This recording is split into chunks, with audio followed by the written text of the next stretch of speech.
भागवत भगवान की जय हो। श्री सुखदेव जी महाराज की जय हो। जगत गुरु श्रीमद् वल्लभाचार्य जी महाप्रभु जी की जय हो। सदगुरुदेव की जय हो।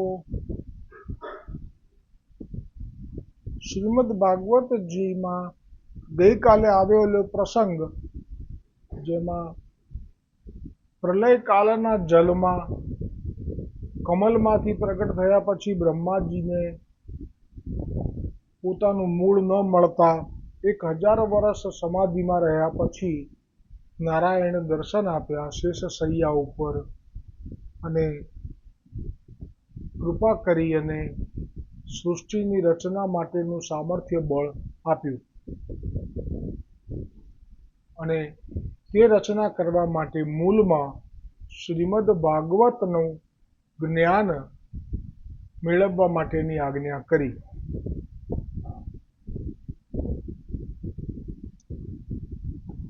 હવે આગળના પ્રસંગમાં ભગવાન નારાયણ આટલું કહી અને અંતર ધ્યાન થઈ ગયા. તે પછી બ્રહ્માજીએ પોતાના મન અને હવે વિદુરજીએ કહ્યું મૈત્રેય મુનિને હરિદ્વારમાં, કેમ કે આ કથા ભગવાન દ્વારિકાધીશજીને તીર વાગ્યું એ લીલા થઈ એ વખતે ઉદ્ધવજી અને મૈત્રેયજી ત્યાં હતા અને આપે સ્વયં આપના મુખે ભાગવત કથા કહી હતી અને કહ્યું હતું કે આ કથા તમે મૈત્રેયજીને કહ્યું હતું કે આ કથા વિદુરજીને ખાસ તમે સંભળાવજો. એટલે અત્યારે હરિદ્વારમાં મૈત્રેય મુનિ વિદુરજીને જે કથા કહી રહ્યા હતા એમાં ગઈકાલે આ પ્રસંગ આવ્યા પછી વિદુરજીએ મૈત્રેય મુનિને પ્રશ્ન કર્યો કે આ સૃષ્ટિની રચના સર્વપ્રથમ જે થઈ છેલ્લા પ્રલય પછી એ મને કહો. ભગવાન નારાયણ અંતર ધ્યાન થયા તે પછી બ્રહ્માજીએ પોતાના મન અને તણથી કેટલા પ્રકારની સૃષ્ટિ ઉત્પન્ન કરી. એટલે કે આ સૃષ્ટિ બે પ્રકારની છે. એક તો મન એટલે મનથી પ્રગટ કરેલી માનસી સૃષ્ટિ, એમાં ઋષિ મુનિ વગેરે આવશે. ઋષિ મુનિનો જન્મ ગર્ભમાંથી નથી અને પછી જે આવશે તનથી સૃષ્ટિ એ બધા ગર્ભમાંથી પ્રગટ થયા છે. એટલે કહ્યું કે ભગવાન નારાયણ અંતર ધ્યાન થયા તે પછી બ્રહ્માજીએ પોતાના મન અને તનથી કેટલા પ્રકારની સૃષ્ટિ ઉત્પન્ન કરી. ત્યારે શ્રી મૈત્રેયજીએ વિદુરજીને કહ્યું કે જેવી આજ્ઞા નારાયણે બ્રહ્માજીને કરી હતી તે મુજબ બ્રહ્માજીએ દિવ્ય 100 વર્ષો સુધી તપ કર્યું. એટલે ફરી પાછી આજ્ઞા થઈ હશે તપ કરવાની એટલે કર્યું. કેમ કે કંઈ પણ કાર્ય કરવું હોય તો બળ જોઈએ, તપનું યોગનું આ કાર્યો માટે.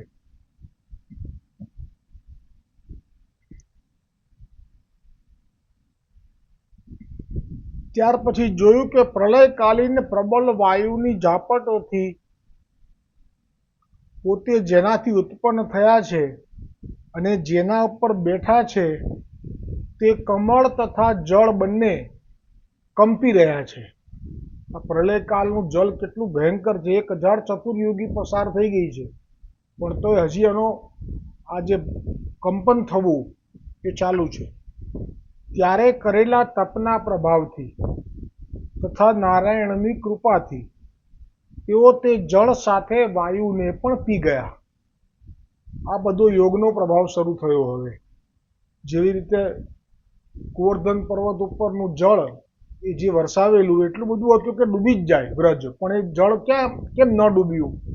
તેના પાછળના કારણોમાં એક કારણ તો સુદર્શન આપે બધું શોષી લીધું એ છે. પછી બીજું એક લીલા છે અગસ્ત્ય મુનિની, કે એમને પણ પૂર્વે એક વખત લક્ષ્મી દેવી અને નારાયણ, એમાં લક્ષ્મી દેવીએ એવું ઈચ્છ્યું કે હું એક એવા આપના ભક્તને ભોજન કરાવું અને એમાં અગસ્ત્ય મુનિ પધાર્યા અને અગસ્ત્ય મુનિએ એટલું બધું ભોજન કર્યું કે લક્ષ્મી દેવી પણ થાકી ગયા પણ બધા ભંડાર પણ ખાલી થવા લાગ્યા, ત્યારે ડરી ગયા. ત્યારે પછી લીલા થઈ હતી કે પાર્વતીજી હતા. હા, પાર્વતીજી હતા. શિવજીને કહ્યું કે મારે તમારા ભક્તને લેવડાવવું છે. આ લીલા એટલા માટે વિસ્તાર કરું છું કે સમજી શકાય કે આવું અગસ્ત્ય મુનિએ પણ કર્યું હતું કે બધું જળ પી ગયા હતા. ગોવર્ધન પર્વત પર જે પડ્યું હતું તે. કેમ તો કે એવી રીતે શિવજીના પાર્વતીજી એવી ઈચ્છા કરી કે કોઈ એવા આપના પરમ ભક્તને લેવડાવવું છે, તો રમૂજ કરવા માટે થઈને અગસ્ત્ય મુનિને આમંત્રણ આપ્યું. અગસ્ત્ય મુનિએ એટલું બધું લીધું કે પાર્વતીજીના પણ આપ તો અન્નપૂર્ણા કહેવાય છે, તો પણ આપ ના પહોંચી વળ્યા. બધું પતવા આવ્યું. ઠાકોરજીથી સહન ના થયું. શિવજીના અને શિવજીના અર્ધાંગીનીજી માટે ઠાકોરજીને ખૂબ ભાલ પ્રેમ છે. એટલે એક બાળક સંન્યાસીનું સ્વરૂપ લઈને આવ્યા, અગસ્ત્યજીની બાજુમાં બેસી ગયા અને પછી એમને પણ ભોજન પીરસવામાં આવ્યું, જે થોડું ઘણું હતું તે, કારણ કે પતવા આવ્યું હતું. તો આપણે થોડુંક લઈને પછી જળ પી લીધું, આચમન કરી લીધું. પી લીધું એટલે આચમન. તો એ અત્યારે તો આપણને એ નથી ખબર, પણ એ વખત એવા નિયમો હતા કે જ્યારે સાધુ સંન્યાસી સંત બેઠા હોય પંગતમાં, તો બધા જ ભોજન કરી લે પછી આચમણી લઈ શકાય. જો કોઈ એક પણ જણ આચમણી લઈ લે તો પછી એ જૂઠું થઈ જાય, પછી કોઈ લઈ ના શકે, ઊભા થઈ જવું પડે, બધાએ આચમણી કરી લેવી પડે. એટલે એ વખતે અગસ્ત્ય મુનિ હજી તો ભોજન ચાલુ જ રાખ્યું છે, બંધ કરતા નથી ને. અહીંયા પાર્વતીજી તો ભયભીત થઈ ગયા છે. એ વખતે ઠાકોરજીએ આચમની કરી લીધી. એટલે અગસ્ત્યજી કે આ શું કર્યું, હજી તો મારે બાકી છે, હવે આ તો મારે ભોજન અધૂરું રહ્યું. તો કંઈ વાંધો નહીં, પણ મને જળ પીવું છે. ઠાકોરજી કે જળ તમે છે ને, હવે ઇન્દ્ર જ્યારે પ્રલયકારી મેઘને આજ્ઞા કરે એ વખતે તમારે પીવાનું. અને અગસ્ત્ય મંદ હસ્યા, પછી ચાલ્યા. અને અગસ્ત્યજીએ તે વખતે જલ પીધું છે, જે જલ બધું આ ઇન્દ્રના પ્રલયકારી મેઘનું. તો આ ઋષિ પી શકે આટલું બધું જલ, એ કેમ? તો કે આ યોગના બળથી. સમુદ્રનું જલ પણ પી ગયા છે રાક્ષસને શોધવા માટે. અંદર સુકાઈ ગયા હતા, તો શોધવા માટે આખા સમુદ્રનું જલ ખોવામાં લઈને પી ગયા હતા. આ એટલા માટે વિસ્તાર કર્યો મેં કે નારદ આ જે બ્રહ્માજીએ કર્યું, પ્રલયકાલ જળનું પણ હિસાબ કરી નાખ્યો એક ઘડીકમાં. એ નારાયણના તપના પ્રભાવથી, કરેલા તપના પ્રભાવથી તથા નારાયણની કૃપાથી તેઓ તે જળની સાથે વાયુને પણ પી ગયા. પ્રલયકાલીન જે ભય ઉત્પન્ન કરી રહ્યું હતું જલ અને વાયુ, એ બંનેને શાંત કરી દીધો. એટલે હવે પૃથ્વી સર્જન માટે આ સાનુકૂળ બ્રહ્માંડનું સર્જન, પૃથ્વી, પાતાલ અને સ્વર્ગલોકનું સર્જન કરવા માટે સુંદર વાતાવરણ કરી લીધું. અને કમલકોષમાં પ્રવેશ કરીને કર્મથી બંધાયેલા જીવોના કર્મનું ભોગનું સ્થાનનું નિર્માણ કર્યું. એટલે કે જે પાતાલ લોક પહેલા હતો, પછી પૃથ્વીલોક હતો અને સ્વર્ગલોક હતો, એ ડૂબી ગયો હતો, એને ફરી પાછો આપે પ્રગટ કર્યો આપના તપોબળથી. આ સ્વર્ગલોક પ્રગટ કરવો એ તો વિશ્વામિત્રએ પણ કરેલો છે. ત્રિશંકુને માટે થઈને આપે સ્વર્ગલોક બનાવ્યું આખું અલગથી. આ લોકો બધું કરી શકે, અમને કોઈ ના પહોંચી શકે. બ્રહ્માજીને આજ્ઞા પ્રમાણે પૂર્વે જે હતા તે ત્રણેય લોક પ્રગટ કર્યા, ભૂ, ભુવ અને સ્વઃ. આ જગત જેવું અત્યારે છે, સુખદેવજી કહી રહ્યા છે પરીક્ષિતને, સુતજી કહી રહ્યા છે સૌનકાદી ઋષિઓને, અને વિદુરજી કહી રહ્યા, મૈત્રેય મુનિ કહી રહ્યા છે વિદુરજીને, કે આ જગત જેવું અત્યારે છે એવું પહેલા પણ હતું અને ભવિષ્યમાં પણ રહેશે. ભગવાન પોતાનું ચિંતન કરનારાઓના સમસ્ત દુઃખો હરી લે છે. આ બે વાક્યમાં આપણે બહુ બધું કહી દીધું કે જો આ જગતમાં તમને આનંદ આવે છે, તો એ આનંદ સાથે જો કોઈ મોટા દુઃખના પહાડ ના પડવા દેવા હોય, તો તમે ભગવાનનું ચિંતન, કથા, સ્મરણ, કીર્તન કરતા રહેજો, તો તમને કોઈ સંસારમાં દુઃખ બાધા નહીં કરી શકે. હવે બ્રહ્માજીએ પ્રથમ માનસી સૃષ્ટિ એટલે કે મનથી પ્રગટ કર્યા. સનક, સનંદન, સનાતન અને સનતકુમાર આ 4 નિવૃત્તિ પરાયણ મુનિઓ પ્રગટ કર્યા. આ છે મુનિઓ. પણ બાળક સ્વરૂપે પ્રગટ કર્યા છે અને બાળક સ્વરૂપે જોયા એટલે બ્રહ્માજીએ કહ્યું કે હે પુત્રો, તમે સૃષ્ટિ ઉત્પન્ન કરો. કેમ કે બ્રહ્માજીનું કાર્ય રજોગુણી છે. એમનું તો આજ્ઞા જ નારાયણની છે કે હવે આપે સૃષ્ટિને સર્જન કરવાની છે. એટલે આપે પોતાના પુત્રોને પણ જ આજ્ઞા કરી. પરંતુ તેઓ જન્મથી જ મોક્ષ માર્ગનું અનુસરણ કરનારા અને ભગવાનના ધ્યાનમાં તત્પર હતા. તેથી તેમણે ના કહી દીધી. તેથી બ્રહ્માજીને અસહ્ય ક્રોધ ચડ્યો એ 4 બાળકો ઉપર. તો જે ક્રોધને રોકવાનો પ્રયત્ન તો કર્યો, પણ એ ક્રોધ રોકાયો નહીં અને તે ક્રોધથી બ્રહ્માજીના આ જે 2 ભવા છે એની વચ્ચેથી નીલ લોહિત એટલે કે શ્યામ અને લાલ રંગનું મિશ્રણ થાય ને, એ પછી જે રંગ બને ને એ નીલ લોહિત રંગનો બાળક પ્રગટ થયો. એ સાક્ષાત રુદ્ર એટલે કે શિવ હતા. એટલે આ છે ને ઈશ્વર છે, સાક્ષાત પરળ બ્રહ્મ છે. હું નથી કહેતો. મહાપ્રભુજીના 16 ગ્રંથમાં બાલ બોધ ગ્રંથમાં વાંચજો તો બંનેને ઈશ્વર કહ્યા છે. મહાપ્રભુજી વલ્ભાચાર્યજીએ સ્વયં જેવી રીતે પત્રાવલંબન ગ્રંથ પ્રગટ કરવાનો હતો ત્યાં પણ ઈશ્વર એવા શિવજીએ જે બ્રહ્મસૂત્ર પ્રગટ કર્યા છે તો એમાં મારે ફેરફાર ન કરી શકાય એટલે આજ્ઞા લેવી પડે એમ કરીને ત્યાં પણ આપે મહાપ્રભુજી વલ્ભાચાર્યજીએ આ બ્રહ્માંડના વિષ્ણુ અને એમના જે શિવ છે એમનો એટલો રાખ્યો હતો મહિમા. તો આ જે છે મહાદેવ શિવ એ પરળ બ્રહ્મ જ છે, પણ આ લીલા કરવામાં કુશળ છે. પોતે દીન રહે છે, પોતે ભક્ત છે એવું પણ નથી બતાવતા. એટલે આપનું પ્રાગટ્ય પણ અનોઠું છે. એટલે સાક્ષાત રુદ્ર શિવ ભગવાન હતા. અને એવું અનોઠું છે કે આપ એવી લીલા કરે છે કે કોઈ સમજી ના શકે, ઓળખી ના શકે, પછી પગે શું કરવા લાગે, વિચિત્ર વર્તન કરે છે. ત્યારે જન્મ્યા એવા જ રડવા લાગ્યા જોર જોરથી. હવે આ રડે એવા છે પણ તોય રડવા લાગ્યા અને પછી બ્રહ્માજીને મોહિત કરતા કહેવા લાગ્યા, વિધાતા મારું નામ કહો, મારું નામ શું છે? એ વિધાતા તમે મને જન્મ આપ્યો ને તો મારું નામ કહો અને મને રહેવા માટેનું સ્થાન આપી દો. ત્યારે બ્રહ્માજીએ મધુર વાણીમાં કહ્યું, રડો નહીં દેવશ્રેષ્ઠ, તમે જન્મતાની સાથે બાળકની જેમ રડવા લાગ્યા, તેથી લોકો તમને રુદ્ર નામે બોલાવશે. તમારી પત્ની તરીકે ઉમા, અંબિકા એમ 11 રુદ્રાણી હશે. હવે તેમનો સ્વીકાર કરીને ઘણી બધી પ્રજા ઉત્પન્ન કરો.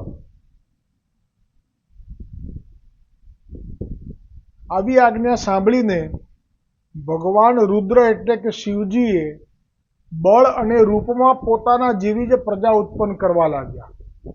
એટલે જેમ સનકાદીઓએ સીધી સીધી ના પાડી કે અમારે તો સૃષ્ટિ સર્જનનું કાર્ય નહીં થઈ શકે, અમે તો ભગવાનનું ધ્યાન કરીને જ ગયા જન્મમાં જીવન વિતાવ્યું છે, પછી પ્રલય થાય એટલે આ લોકોને પણ અલૌકિક રીતે અંતર ધ્યાન થઈ જવાનું પડે. કેમ કે પૃથ્વી નથી, હવે ધ્યાન ક્યાં કરે, જગ્યા નથી.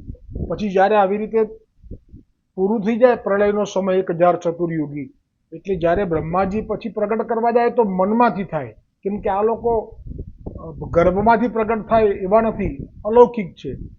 તો મનમાંથી પ્રગટ થાય એ પછી એમને જે પૂર્વમાં ધ્યાન કરેલું છે ભગવાનનું એ જ કર્મ કરવું છે એ એમણે સ્પષ્ટ કહી દીધું. પણ શિવજી ચતુર છે. શિવજી એમ ના કહ્યું, કેમ કે હમણાં જ ક્રોધ ઉત્પન્ન કર્યો પેલા 4 બાળકો ઉપર, તો હું ના પાડીશ તો મારી ઉપર એ ક્રોધ કરશે તો અનર્થ થશે. એટલે આપણે ચતુરાઈ વાપરી અને ખરેખર પ્રજા ઉત્પન્ન કરવાની શરૂ કરી દીધી. એ પ્રજા એવી ઉત્પન્ન કરી કે રૂપમાં પોતાના જેવી પ્રજા ઉત્પન્ન કરવા લાગ્યા. તેઓ સંસારનું ભક્ષણ કરવા લાગ્યા. એ જે પ્રજા ઉત્પન્ન કરી એ બધી એવી હતી કે સંસારનું ભક્ષણ કરવાનું શરૂ કરી દીધું. હજી સંસાર તો પ્રગટે પૂરો નથી થયો.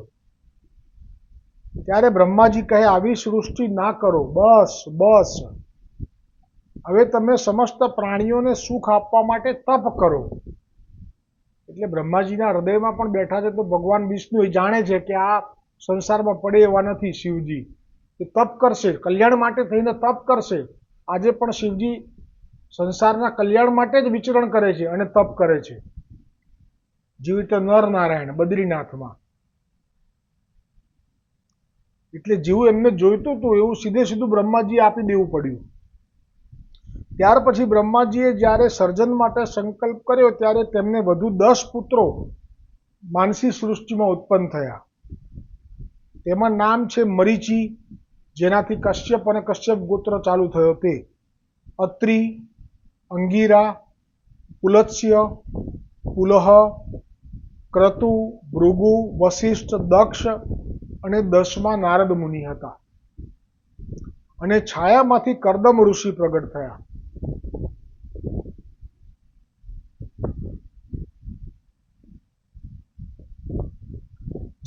જેમના લગ્ન દેવહૂતિ સાથે થયા હતા, કર્દમજીના. અને આ 10 પુત્રોથી આ જે ઋષિ મુનિઓના નામ કયા, જેમના આટલા જ ગોત્ર હશે. સનાતન ધર્મમાં જેટલા અત્યારે જીવો જીવે છે એમને પૂછવામાં આવે કે તમારું ગોત્ર કયું, તો આટલા જ નામના ગોત્ર હશે જે ઋષિના નામ મેં હમણાં કહ્યા, એની ઉપર નહીં હોય. તો આ પ્રમાણ છે કે સનાતન ધર્મ એ મૂળ છે, પછી જે કંઈ છે એના વિશે ચર્ચા ન થાય.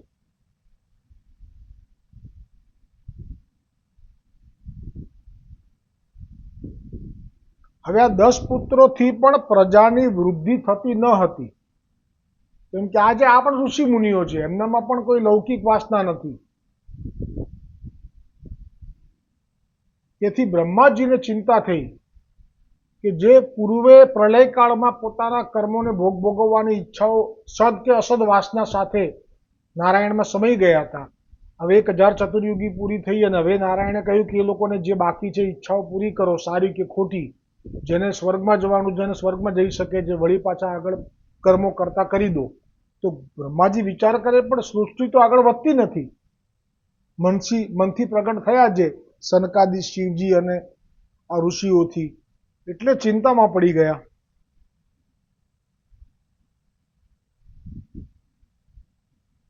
તે જ વખતે તેમના શરીરમાંથી એક સ્ત્રી પુરુષનું યુગલ પ્રગટ થયું.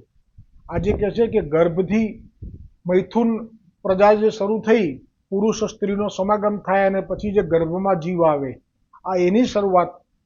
બ્રહ્માજીના જ દેહમાંથી 2 સ્વરૂપ પ્રગટ થયા, જેમનું નામ છે, પુરુષનું નામ છે સ્વયંભૂ મનુ અને સ્ત્રી છે એ શત્રુપા. આ 2 જે છે એ મૈથુન સૃષ્ટિ પ્રગટ કરવા માટે નિમિત્ત બન્યા છે. આ સ્વયંભૂ મનુ એ સર્વપ્રથમ મનુ છે. 1000 ચતુર્યુગી પછી પ્રલય પછીના સૃષ્ટિના ક્રમમાં મુખ્ય તરીકે. અત્યારે જે ચાલે છે મન્વંતર, એ તો શ્વેતવારાહ, કલ્પ શ્વેતવારાહ છે, પણ મન્વંતર વૈવસ્વત ચાલે છે. ત્યારે વૈવસ્વત મનુ આ પૃથ્વીનું, બ્રહ્માંડનું સંચાલન કરી રહ્યા છે. પ્રસંગ ગર્ગ સંહિતામાં આવશે કે અત્યારે ક્યાં બિરાજી રહ્યા છે. એટલે કશું જ આમાં કલ્પિત નથી, બધું પ્રમાણ સાથે છે. એટલે આ જ સ્વયંભૂ મનુ, જેમને મહાપ્રભુજીના પિતાજી થવાનો અવસર પ્રાપ્ત થયો, લક્ષ્મણ ભટ્ટજી.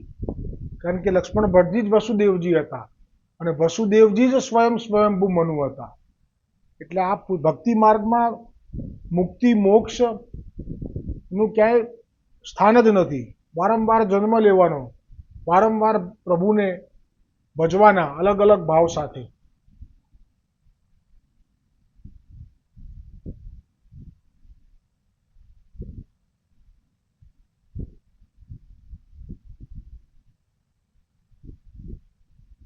અને સ્વયંભૂ મનુ અને શત્રુપાથી જે પ્રજા, જે બાળકો જન્મ થયો, પછી એમના બાળકોના બાળકો, એમ કરી અને પ્રજાની વૃદ્ધિ થવા લાગી. મહારાજ સ્વયંભૂ મનુએ શત્રુપાથી 5 સંતાન ઉત્પન્ન કર્યા. હે સાધુ શ્રેષ્ઠ શ્રી વિદુરજી, તેમાં હે સાધુ શ્રેષ્ઠ વિદુરજી, મૈત્રેયજી કહી રહ્યા છે, તેમાં પ્રિયવ્રત અને ઉત્તાનપાદ એ પુત્રો હતા 2, તથા આકૃતિ, દેવહૂતિ અને પ્રસૂતિ એ 3 પુત્રીઓ હતી. તેમાં આકૃતિનું લગ્ન રુચિ પ્રજાપતિ સાથે થયું. વચલી પુત્રી દેવહૂતિનું લગ્ન કરદમજીને આપી અને પ્રસૂતિ દક્ષ પ્રજાપતિને આપી.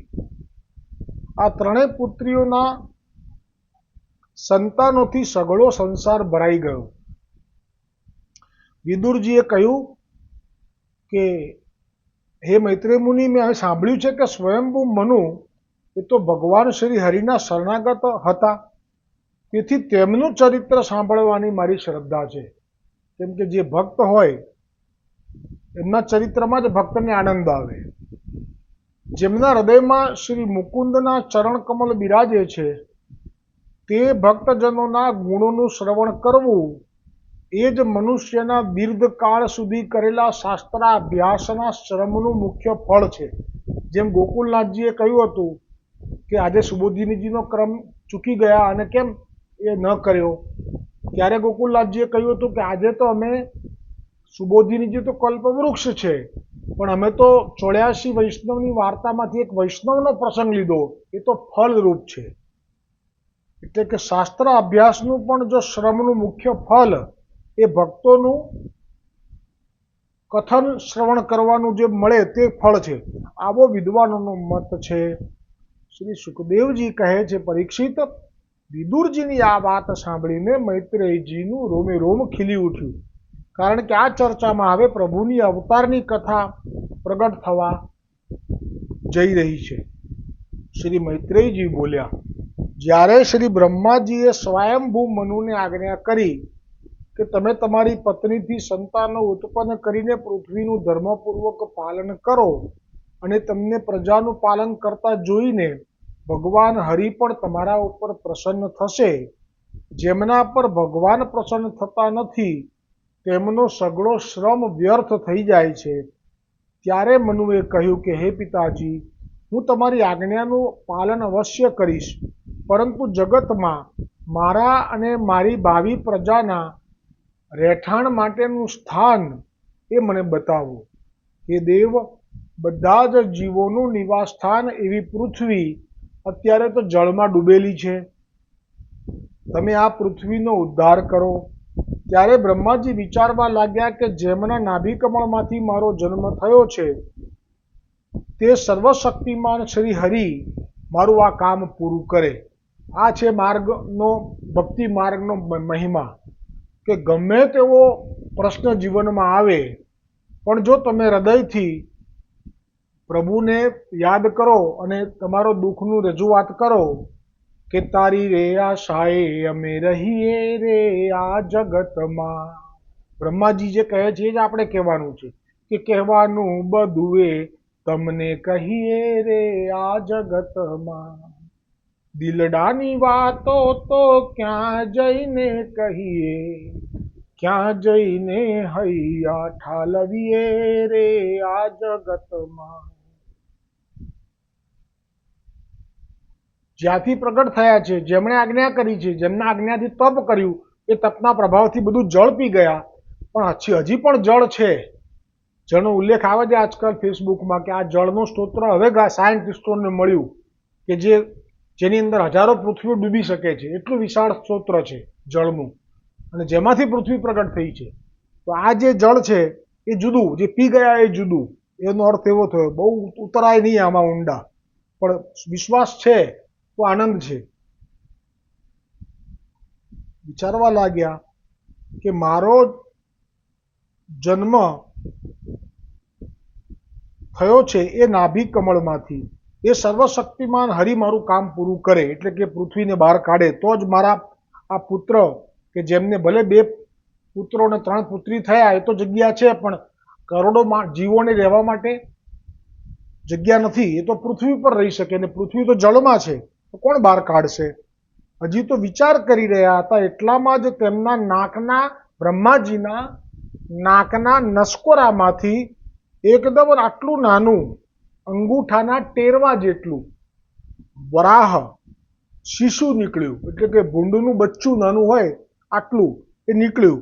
અને મોટા આશ્ચર્યની વાત તો એ બની કે તે આકાશમાં ઉભેલું તે વરાહ બાળ બ્રહ્માજીના દેખતા થોડીક જ વારમાં, પલવારમાં હાથી જેવડું મોટું થઈ ગયું.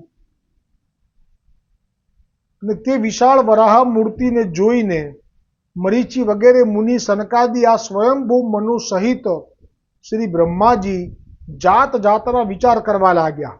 એ વિચાર એ કરી રહ્યા છે, કરવા દો. એ વિચાર કરે છે કે આ કોણ છે? ભગવાન તરત થોડા ઓળખાય છે, એના માટે પ્રમાણ જોઈશે અને પછી એ પ્રમાણ આપશે. પછી તો એટલું વિશાળ સ્વરૂપ કરશે કે પર્વતકાળ થઈ જશે. અને અન્ય પુરાણમાં તો વર્ણન છે કે આવા દર્શન જ એમણે તો જે પૃથ્વીને લઈને આવ્યા અને પધરાવી એ પછી એમણે અમુક હજાર વર્ષ સુધી તો આવા જ દર્શન આપ્યા છે આ ઋષિ મુનિઓને, હજારો વર્ષ સુધી. પછી એ અંતર ધ્યાન થયા છે. આવું લીલા છે, આપણે એમાં નહીં પડીએ.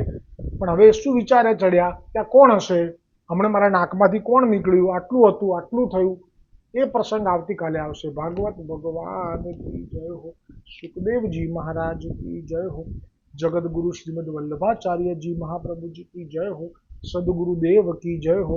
બ્રહ્મસબંધ દાતાર ગુરુ મારા કડીગર બ્રજેશ કુમારજી મહારાજ શ્રી કી જય હો.